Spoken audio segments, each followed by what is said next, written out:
Hey guys, today we're going to talk about your self-tapes. So I just made a list off of things like past experiences and then also just other things that casting directors have also said about what they look for in a self-tape and what they do not want to see in a self-tape. The first thing that I want to let you guys know is that when you open your tape up, we do like to see a slate. It could be as simple as, hello, I'm Tiffany Amber Torres, and then go straight into your acting. Casting directors usually spend the first 15 seconds of the tape watching, and then we kind of determine if we're going to continue watching or not after those 15 seconds. So keep that in mind. It's also good to be mic'd. So we understand that you're filming from your phone. Like I'm filming from my phone right now, but I feel like my audio is pretty crisp. So we want to be able to hear you and we want to be able to just understand what you're saying. We don't want to be like, huh? Like, what are they saying? So just make sure that your audio is pretty on point. Another thing is we don't like white backgrounds. It's the same thing with doing a headshot. If you want a good example of what not to do, it's what I'm doing right now. I'm in my living room filming this at the moment. We're looking for something that's like a plain background, and it could be even like a cloth or something.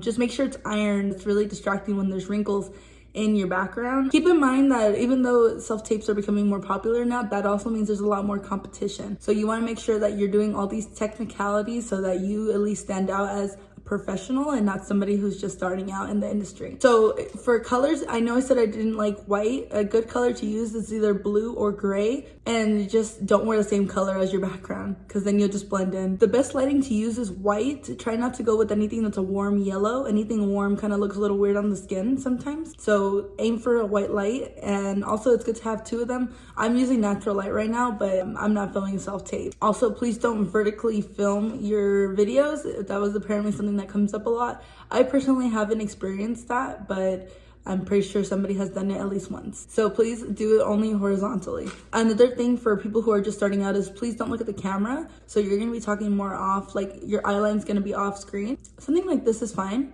Or like this, something like this is fine. You just don't want to be looking directly into the camera. The only time you'd be looking into the camera is if they told you in the instructions that they wanted you to look into the camera. So that's the only time you would do that. Don't feel the need to make a full body video. The best thing to do is like a medium close-up. So like something like this is really good. You want to be about this close to the camera. Please don't send it until it's perfect because you have the opportunity to redo it over and over again until you can make it just right for us. When you're doing a self-tape, you want to pretend that you're already casted.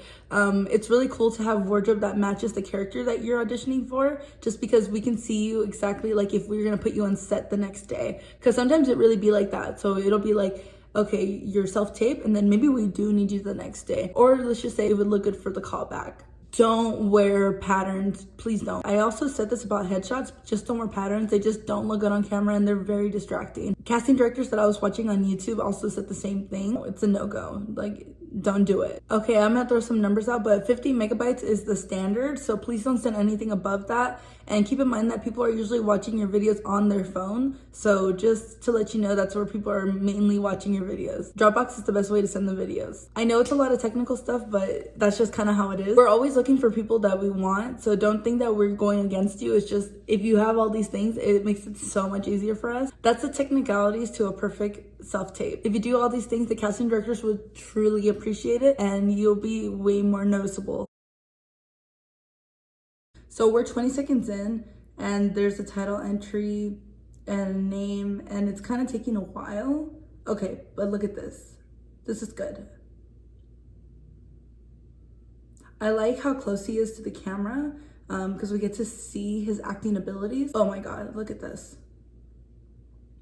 And also look at the background. So the background is nice and solid and we don't have any wrinkles or anything that's distracting at all. It looks really nice and clean. Okay, now we have another one. Oh no. So this plaid is a little distracting. Like the light on my face is a little distracting as well. But look at this background as well. We can see the end of the wall, and it would look a lot better if we couldn't see that. And also he's a little too far away from the camera, so we want to come a little bit closer. Okay, let's move on. I actually do like the self-tape slate, but I would probably use a headshot actually, so we can recognize you really quickly if we're looking for you, want to book you. So I'm not crazy about this background, first of all. It's just, like I said, it's the white. I don't really care for it. And also look, he's blending into it a little bit with his shirt. So you want to avoid doing that. And also he's a little not lit enough. Like I'm a little more brighter than he is, even though I'm just using natural lighting. So you want to make sure that your lighting's pretty good. But I do like how close he is, so that's a really good spot to be in. Okay, let's move on. Okay, So that's really distracting. That first of all, he's on the couch, it's a little bit distracting, and then also there's a banner behind him, so we don't want any of that. And also he's using natural lighting, which isn't too bad actually. It's actually lighting him pretty well, but you can see the lines on his face, so I don't really like that. So I got a phone call and I don't even know what happened to the page I was looking at. And I hope you learned something here today and can apply it to your next self-tape. I also do one-on-one coaching as well, so if you're interested in acting or filmmaking, I could definitely do a call with you. You can find me on Instagram, and I'm gonna put the links in the description below too for my coaching, and I hope to hear from you soon.